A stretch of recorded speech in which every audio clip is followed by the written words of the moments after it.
Hello, everyone, and welcome in to the Irish NFL show. We are delighted to have our first guest on the show this week, a good friend of the show and somebody we last spoke to at the Super Bowl, but who had joined us live for our London show last year. We welcome back Phoebe Schecter. How are you doing? I'm very well, thank you. Thank you so much for having me. It's pretty incredible, really, how many times we've been able to come together over these years. Indeed. And now you have had a busy couple of months. You have been on television screens on both sides of the Atlantic. Do you want to tell the viewers in Ireland a little bit about the Good Morning Football experience? Yeah, I mean, that was pretty incredible. Goodness, I just think that all of it, sometimes I need to take a moment to pinch myself, even when you mentioned it before, the fact that we were at the Super Bowl together not too long ago. I mean, I just feel like this year and the past couple of years has been pretty special. And, the opportunity to talk about football, the opportunity to talk to people who are passionate about football. I just feel so fortunate. And yeah, I'm doing a bit more TV work. So hopefully again this season with Sky, still working Talk Sport Radio. So yeah, just trying my hardest, really. Fantastic. And I know that when we were talking in terms of setting this up, you were saying that you're going to be heading off to the World Championships in the not too distant future. Yeah, absolutely. So for tackle with Team GB, I leave in exactly a week to go to Finland with the team. And that is the Women's World Championships in Finland. So we will be competing against Mexico, Canada, hopefully the USA. Finland have a team, Sweden, Australia. So there's a few pretty amazing teams that will be out there. And I actually just got back from Birmingham, Alabama, where they had the World Games. And for the first time ever, flag football was in the World Games, which for those who don't know, it is the stepping stone in order to get the sport into the Olympics. So fingers crossed for that one as well. Yeah, that would be quite something. I know, obviously, Brett Gosper, who's now with the league, obviously former head of World Rugby, did a lot of work around rugby and the Olympics. So it's great to see the NFL going in that direction. And we're also, kind of beginning to see more and more women getting involved, not just in coaching that we've talked to you about before, but also at the executive level. And obviously, the Raiders making another really great move to in terms of the first female president. I suppose, for as somebody who's been involved in the sport, played, coached, and been around, what's your view as we sit in July 2022 about I suppose women in American football, Phoebe? I think that the NFL has really done a brilliant job of making a strong, clear vision of getting more diversity and more females involved within the sport. And you're seeing that now come to fruition, like you said, with the Raiders, with Catherine Raich, with the Eagles. I mean, we've got positional coaches. This year, they passed the rule about having a minority or underrepresented group being able to be an offensive assistant, getting an internship that way. So all the pieces are in the right place. And now it's just taking time. For me, the NFL and really any large organization a lot of times don't want to be the ones to take that initial risk.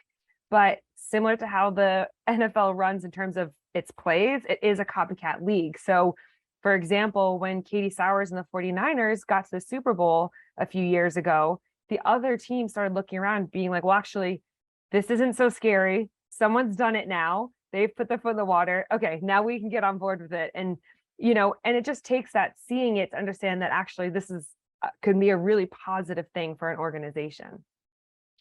Phoebe, you sounds like you've had a hectic off season, but it's been a hectic off season across the league. It's been crazy, all the different moves in terms of trades and obviously the free agency period, the draft, the craziness.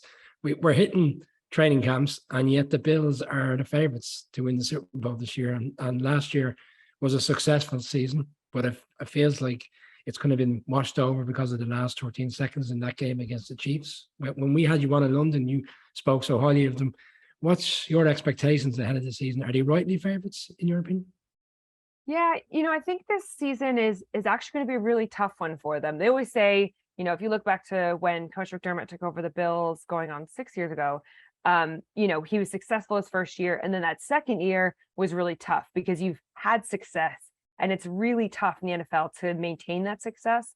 So for me, I think this is really a turning point for the team. And I think the players and the coaches feel that as well. If this isn't the year for them to get to the Super Bowl, will they have potentially missed that opportunity? It's not always an easy division. The Patriots have always kind of reigned over. They're still building at this time, but the Bills this year, and this might be their last real opportunity to get to the Super Bowl. But you're completely right, Brian. I think those 13 seconds are all anybody remembers of Buffalo of all of last season. One of the interesting parts for me is to see how Josh Allen develops this year, because he has a new offensive coordinator. Brian Daboll, who was very successful there, has now become the Giants head coach. It'll be interesting to see the dynamic in terms of how he progresses, because a lot of the attributes over the past few years have been put down in terms of how aggressive has been accounted to Brian Daboll in terms of how he brought him from where he was initially when he came into the league.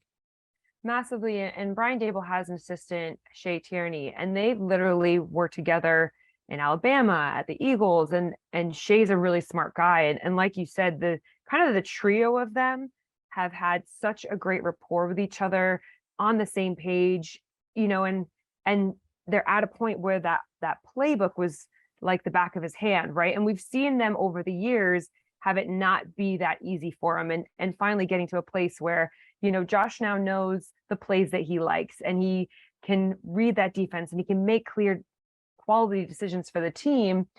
I think there's still a lot of really great people and people who've been around him since he was a rookie. I think there's enough of those people in the building still to be able to nurture him, combined with his maturity at the same point, that actually, do I think it will be that much of a difference? Not necessarily, but it will just be a matter of, okay, now you've got someone new in your headset on game day, potentially a call that you thought Daboll would have called on third down. Well, actually, now this is a new call. So it's more of those kind of idiosyncrasies that they'll have to get aligned, and hopefully you can get that done in training camp with these few games we have here.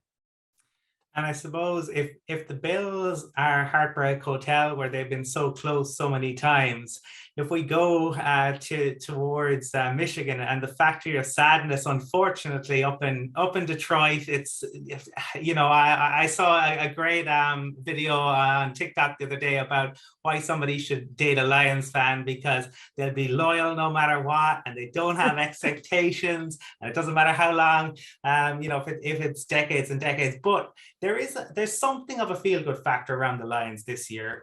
Dan Campbell, they finished last year strong after having kind of a tough opening up to, say, the beginning of December.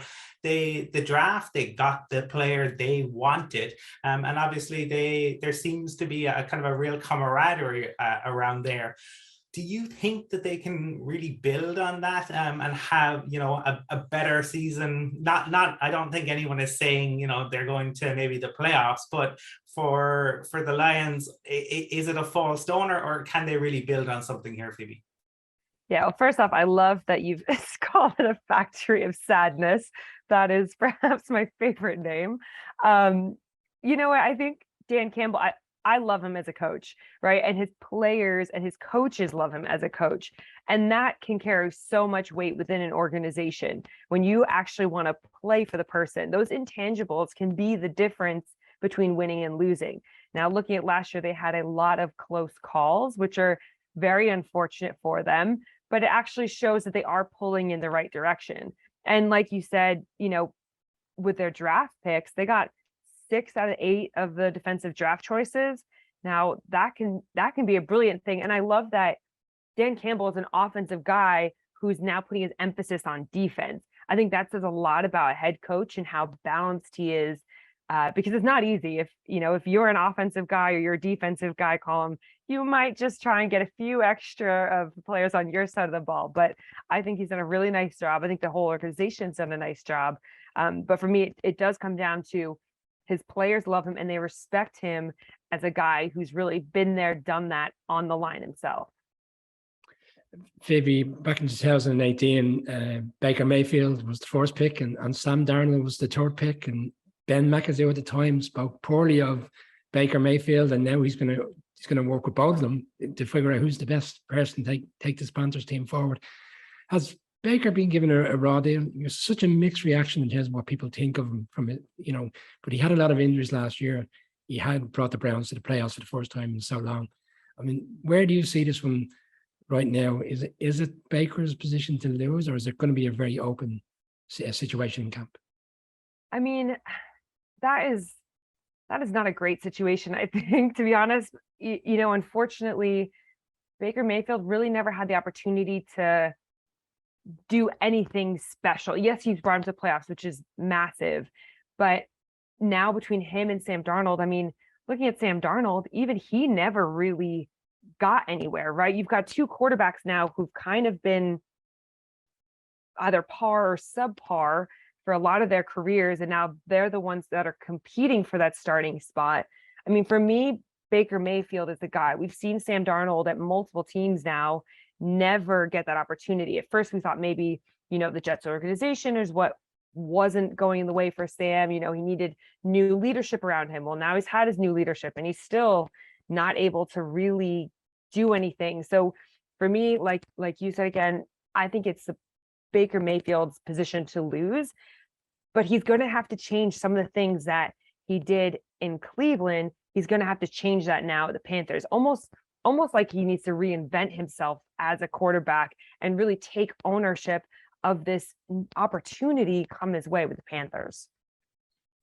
And I suppose, one of the other really interesting things, I think, going into this season is the Patriots, because last year with a rookie QB, they make the playoffs, but they run into a Bills juggernaut who put an unmerciful beatdown on them. So their playoff, that huge loss kind of meant the season ended in a real disappointment. And, I know some people wondering whether they would have been better off not making the playoffs to kind of lower expectations.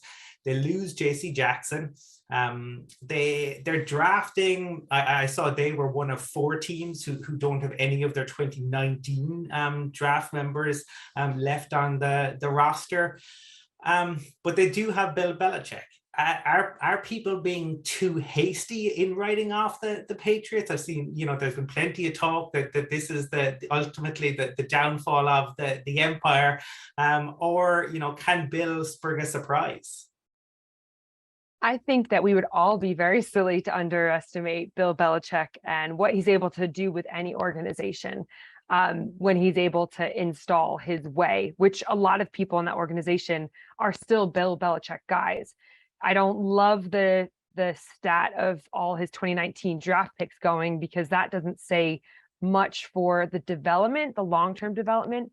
But if we actually look at what Bill Belichick's done over the years, and if we're saying, okay, his main focus is the quarterback, so his relationship with that franchise quarterback, and that's what we're going to build around. Well, now he's got his franchise quarterback, and we did watch him last year build. Now, as we kind of say, it's not very sexy football that he had with Mac Jones, but he got the job done. He built up and gave his quarterback confidence. And I think, if we look at from the beginning of last season to the end of last season, even apart from what happened with Buffalo, because I don't want to take away the game planning Buffalo had, Mac Jones was still massively developing, and he came a long way and he made good decisions. He was able to execute the plays that were called, proficiently. So perhaps now it's just for Belichick and the Patriots to build around Mac Jones and that offense. And, he's got a great defensive coordinator, and I think they will continue to go that way. They're not that explosive type of team. That's just not their identity, but they are consistent and they are always on the rise. And that's a very dangerous combination if you're patient. Phoebe, we were fortunate to be in London, I suppose, when the Jags won last October, one of the few bright spots of last season. I think the season was a story of the head coach and Urban Meyer and how he didn't really transition well from college coaching into the NFL. And it probably, to a certain extent, held Trevor Lawrence back. But this offseason, a lot of Jags fans feel they're going in the right direction. Doug Peterson is a former quarterback, so no better man, I suppose, to in terms of developing Trevor Lawrence, and they were very aggressive in free agency. Is this the real year to think is essentially like starting all over again, or is it just, I suppose last season was a nice slowly piece in terms of development from what we should be seeing from Trevor Lawrence because the expectations were so high? They were so high on him, and I really feel bad for him that he had such an unfortunate situation around him. I mean, we all saw it when they were in London. You could see that relationship with Urban Meyer, and then everything, following that with how Urban Meyer distanced himself from the team. And you really need that as a head coach and as an organization with your franchise quarterback. You need to be able to support them all the time. And I think that Trevor Lawrence really got the short straw. And, I know we've said that before with Tua Tagovailoa and all that, but actually, I think even more so having Doug Peterson in the building, like you said, he's a quarterback himself, but he also is able to develop Nick Foles and bring him to a Super Bowl. I think he's got a really nice way about him. There's a ton of coaches out there that have coached and come from the Doug Peterson tree who've always had really positive things to say. So if you've got someone who's able to nurture that young quarterback, I think that last year isn't totally lost, but it will make such a difference to him. And I'd be really keen to speak to someone in the building to see the actual differences just in the atmosphere and the culture in which now Peterson brings to the table. I took Peterson in free agency. A lot of the talk was around the I suppose a lot of people felt he overpaid on the wide receiver situation, but he's brought in quite a few players from the NFC East, and he knows his time there, served there with the Eagles. So it looked like some strategic moves because he understands the division. He's going to play every team in the division this year. You think that's a part of the mindset that he get players in he can trust in order to rebuild this team? Yeah, absolutely. Get guys that are going to be able to let Trevor Lawrence throw that deep ball. I mean, he's got such an arm on him. And I think one of the great things when you've got an NFL coach, especially, again, someone who's been to Super Bowl before and been successful like that, is you've got players in the league and more veteran players who want to be a part of that. They know that he's been there, done that. They want to come on board and they want to do that in a new location. They want to, bring that Super Bowl to Jacksonville, a team that, hasn't had the greatest almost decade now. And I suppose that's an interesting kind of lead on into the next question, because, there are different motivations, and obviously the opportunity to win is really important. But I suppose players also feel like they have a short career. They need to maximize their earnings because ultimately you don't know, what could happen. And we see a situation for the Bengals where, almost everything over the past year has kind of gone right for them, but they now find themselves in a situation with their star safety Jesse Bates, where he hasn't signed. They haven't managed to agree a long-term extension. He says there's no way he agrees to play on the franchise tag for them. He's, certainly top three. So some people would have him even one or two. It's arguable. I think everybody would agree he's top five. Do you see any situation where, given they have Joe Burrow and they're going for success, it can be reconciled, or is this a tag and trade situation? That one's really tough, I'll be honest, because I think players now I felt this year more than ever, players are feeling and taking ownership of themselves, of their money, of their deals and their contracts. Whereas previously I felt like there's probably a bit more bending towards the team. But coming off of a Super Bowl appearance, Jesse Bates definitely has that upper hand in a lot of ways. But his new contract they were offering was $4 million. And I think he was looking for 12.9. That's a drastic difference in perception between the organization and a player. Now, I don't think you would get that money, but I also think that, safeties are really tough to find. A quality one, a leader on a team, someone who's able to really diagnose when offense is doing, formation recognition, all of that. I would be hard pressed to think that they would let him go, but they will need to find a way to keep him on board, because players know that their careers are not forever, and so many more players now are taking that into consideration. What are they going to do post-career? Whereas in the past, people were just really happy to play. They didn't necessarily think as far in advance. And these players, they don't want to be older and broken and not have the funds to survive. So I don't blame them for asking for the money. It's just a matter of at what point does your financial gain really put yourself that much higher than the team? Phoebe, the quarterback carousel has been quite crazy this offseason. I suppose there's only one position and one left, I suppose, to fill, and that's Jimmy G. And last February during the combine, John Lynch was interviewed, and he was very open. He says the plan is to trade him. Trey Lance is our quarterback. Jimmy understands the situation. I don't know whether he preempted it taking till late July for Jimmy G to be thrown again, I suppose, to start putting himself in a position to be traded.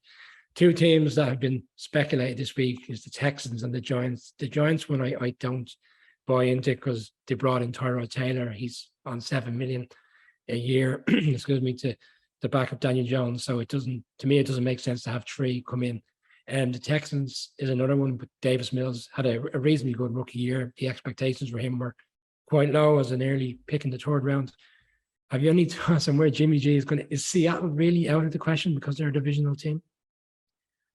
I mean, I think that would be a great move for him to go to Seattle. I mean, I don't, for me, especially if it's a divisional team, I mean, so what, you have to play each other, right? All these guys have to play each other at some point anyways. I think it's almost an advantage then for you because you know the systems, you know how Shanahan works and you're able to share that information. I kind of like the idea. I know they've already got themselves a more veteran quarterback with the Giants, but I kind of like the idea of him going out there.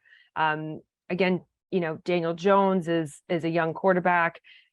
Dable has come from Buffalo, where he's with Josh Allen, and saw the benefits of having guys like Dave Anderson and Matt Barkley around Josh and that developmental piece. And I think he'd probably try and recreate that.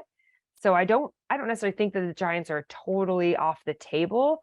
And then you look at the Texans. Well, yep, they've got a great, still young rookie quarterback. So Jimmy G will come in and can help support him. But the biggest question throughout all of this is, I don't think Jimmy G wants to be a supporting act.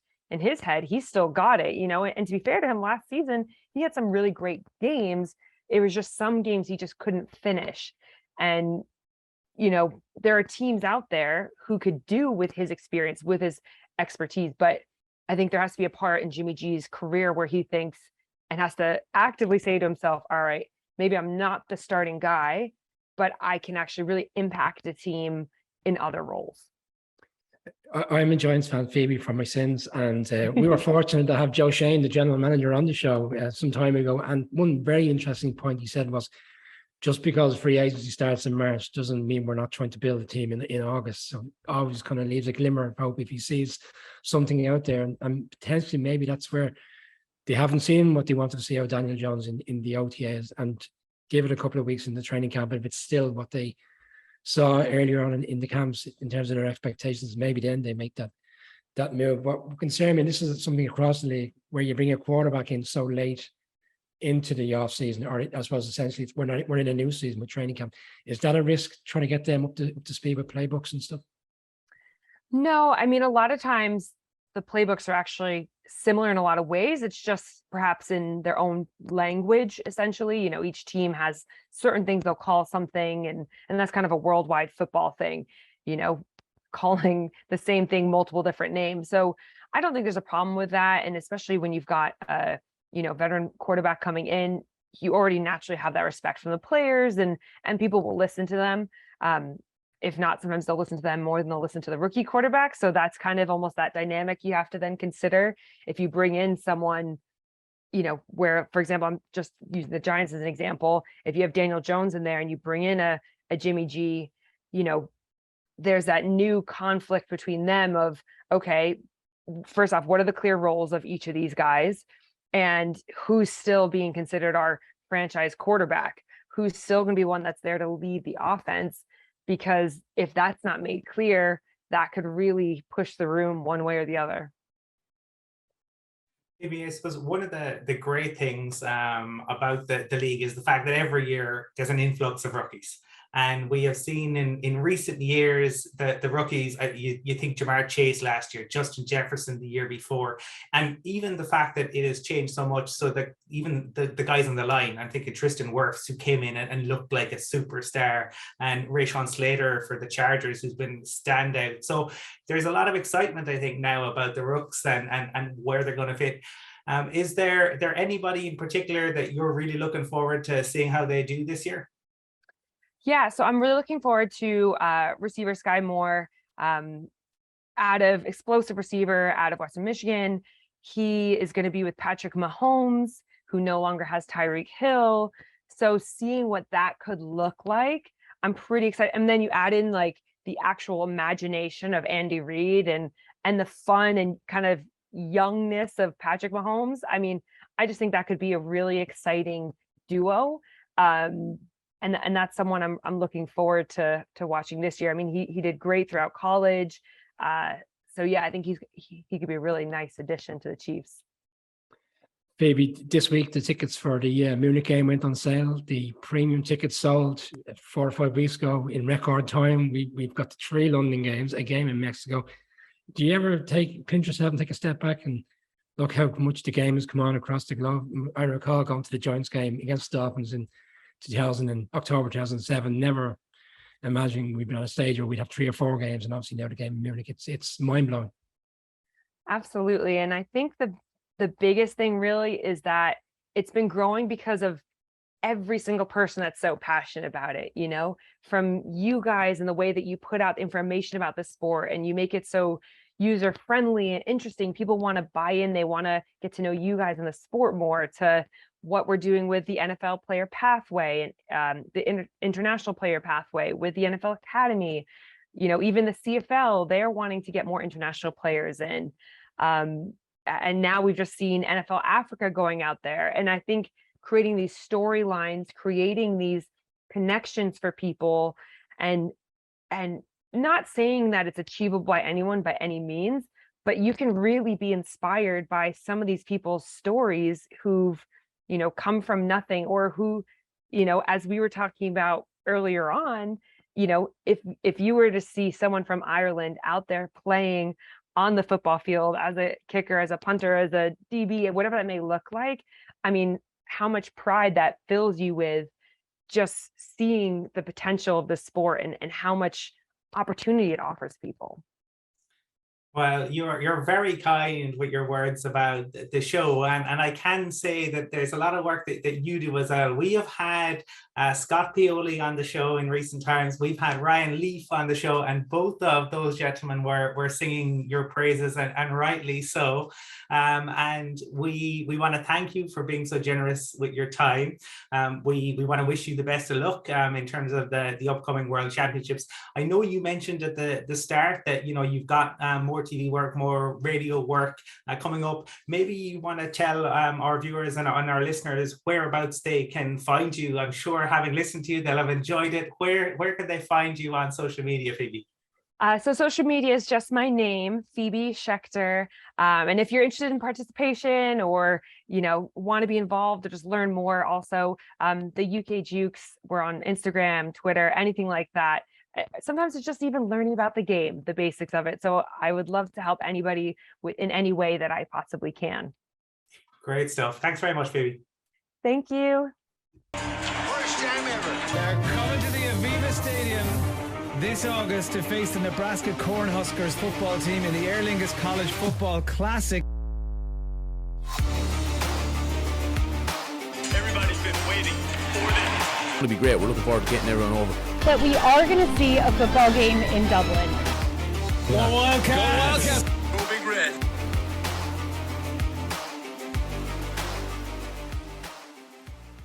Rookie camps are starting in the league this week. By the time this goes out, our next guest will be just about to kick off his first training camp.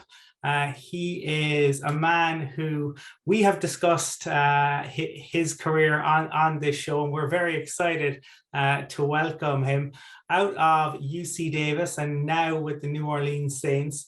Daniel Whelan, you're very welcome to the Irish NFL Show. Thank you. Appreciate it. How's it going?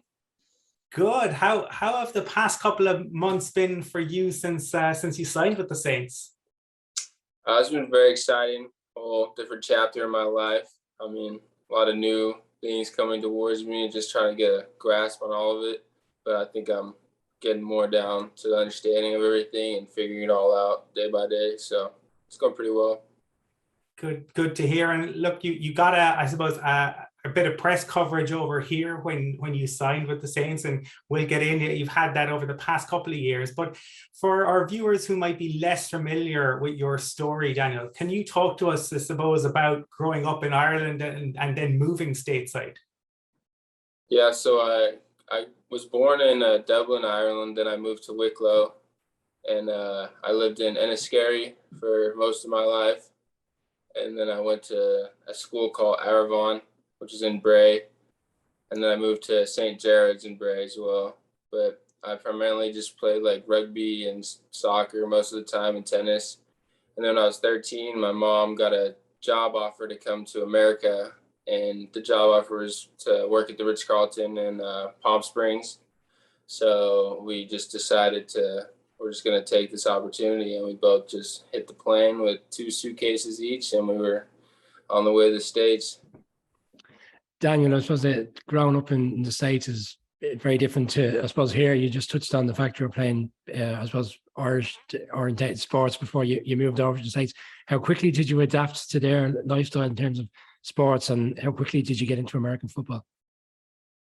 Well, when I first got here, I did not play sports for like the first month or so. It took me a month to get even into high school. But I think the first week of high school, they had like soccer tryouts. So I like immediately went to do that, and then played soccer here for about 2.5 years. And then the head coach of the football team came up to me after a soccer game, and he asked me to try out for the kicker. And by then it was my start of my junior year in high school. So it took me about 2.5 years to really get into football. So I didn't even watch it or even like understand the rules. So it was a long process, but I mean, all I did was kick the ball. So that's really what I understood the most. Well, you were pretty good at kicking it, because at one point you kicked a 72-yard field goal, and that got a bit of media buzz. I remember seeing that online at the time, and people over here going, "Oh my goodness, there's an Irish guy kicking the ball 72 yards." Can you talk to us, I suppose, a little bit about that, and what was that like, that first kind of media attention? It was exciting. Got a lot. Yeah, I did get a lot of buzz. I think they made like a news article on the local news station and kind of threw me and Ireland all into pot. My mom got onto the interview as well, and they broadcasted the field goal. And I think it was like at that moment I was like, oh, I could like do this in college, and started to go to camps and stuff after that, and just progress from there. And how did the transition to punting then come along? I mean, was there a stage where you felt you were more geared towards being a kicker, and then at some stage it changed to being a punter? Well, I kind of grew a little bit more when I got over here. So I was about 6'4" in high school, and then I grew to be like almost 6'6" at the end of high school. And for field goals, you have to be kind of quick and like just a little bit shorter to make the operation time. And it was at this Chris Taylor camp. He told me to go work on punting with my coach, Aaron Perez. And that's kind of like when I started to transition to punting, because it was just a better feel for my build and my size. So after that, I just stuck with it.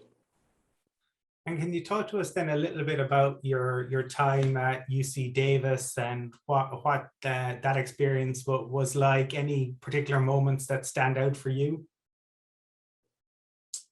I mean, I enjoyed every single bit of it. I mean, I thought it was a kind of a coincidence, like the UCD part and the UCD in Ireland. Like, I was like, kind of makes sense. So I was like, kind of fell in love with Davis. It's similar to Ireland. It's small, it's green. It's like, everybody's nice here. And for football, I mean, it's like a huge family. Everybody like loves each other. But I mean, just like playing and experiencing a whole different sport in college is like amazing. I'm very grateful for it. Yeah, I mean, I'm pretty blessed to be where I'm at right now. So, Daniel, can you talk to us about the lead up to the draft in terms of, did you have the opportunity to try out for any of the pro teams in terms of scouts being there? And at what stage did you get a sense that the Saints were keen to sign you, albeit you weren't drafted initially with the first 7 rounds? Was there any other teams that were in play as well as the Saints? yeah, there were a couple of teams, but a couple of teams tried me out first, but then the Saints were the last team to try me out, which was a week before the draft. I remember talking to Coach Riz about it, and he just, I don't know, I liked him. He was a really good dude, and he's really interested in me.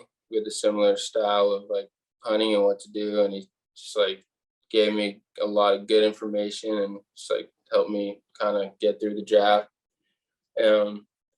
Yes, teams called me through the draft, but he called me a lot more and was very interested. So I decided to go to the Saints. And I suppose you mentioned, in terms of some of the coaches who have been involved in your development, and just kind of interested in terms of, are there any players past or present that you kind of watch what they do? Not maybe they're punters, maybe they're just guys from potentially other sports. I know when we had James McCourt on, he was talking about like how he had read kind of Johnny Wilkinson's book and Dan Carter's book, and for him as a kicker that made a lot of sense. But I'm wondering for you, are there any kind of sporting icons that you look up to? Well, when I was back in Ireland, Johnny Sexton was like probably my favorite player. Fly half, kicker, great player for Ireland. I mean, I just used to watch him a lot. I played fly half, so it kind of made sense, all the drop kicks and everything. That's what I love to watch. So, I mean, as far as like sports players or like any sport, I mean, McGregor, see what he's done for like Ireland and everything. I mean, it's pretty impressive. So, I mean, got big shoes to fill if I need to do that. So, I mean, and also a current punter I watch would be Johnny Hecker, who was at the Rams. I mean, we were similar build, similar like style of punting. So definitely watched a lot of film on him and learned a lot about punting through that. So. Daniel, another player who's in a similar situation to you with the Irish heritage is James McCourt. We had him on recently. He touched on the fact that you have spoken. I suppose it's 37 years since a player from Ireland has played in the NFL. Is that in the back of your mind as you go into this camp, the potential to be that first person potentially to I suppose represent the country in a strange way? Yeah, it's in the back of my mind. I mean, I'm like trying to do it for everybody, who knows me as well as myself. I'm just trying to like prove to everybody that I'm capable of being in the NFL. So it's my main goal. So yeah, I mean, I'd love to do it. And we were fortunate to get to talk to the Saints' kind of legendary GM, Mickey Loomis, and your name certainly came up. He'd been out on the training field, and he said he'd seen you kicking. How has I suppose joining the Saints been? Did you get an opportunity to meet with Mickey? What has it been like in terms of the facilities and stuff like that? Oh, well, it's a big change from UC Davis. Facilities are amazing out there. I mean, I'm blessed to be there, first of all. I talked to Mickey a couple of times, not much. We're all in our own little parts of football at that point. I mean, in terms of football punting, like it's very detailed, very like got to be on when it's your time to go.